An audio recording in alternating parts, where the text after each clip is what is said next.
जिला शिक्षा अधिकारी कार्यालय से लेखाधिकारी राय सोजा जानकारी डीओ साहब के द्वारा मुझे फ़ोन पे जानकारी दी गई कि डीएवी सेक्टर 2 में जो है एक छत का जो है छज्जा थोड़ा पाट गिरा है जिससे बच्चे घायल हो गए।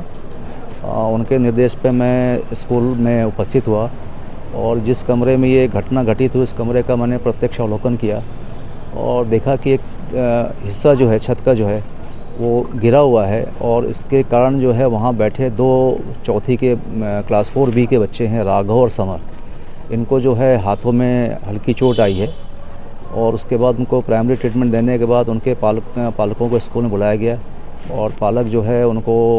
ले गए घर और उसको ट्रीटमेंट देने के बाद बच्चे फ़िलहाल तो अभी घर में हैं और कोई बहुत विशेष बात नहीं। मैंने पेरेंट्स से खुद दोनों बच्चों के पेरेंट्स से बात की, उन्होंने बताया कि कोई विशेष बात नहीं, अभी बच्चे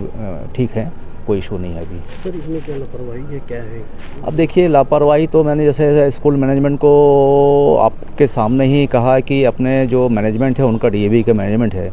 उनके माध्यम से ये पूरे स्कूल के बिल्डिंग की जो है एक तकनीकी विशेषज्ञ से परीक्षण कराए कि कहीं और इस प्रकार की दोबारा स्थिति निर्मित ना हो। सर किसी प्रकार का नोटिस जारी की है क्या इसको? नहीं, अभी तो संज्ञान में अभी फ़िलहाल तो नोटिस जारी नहीं की गई है।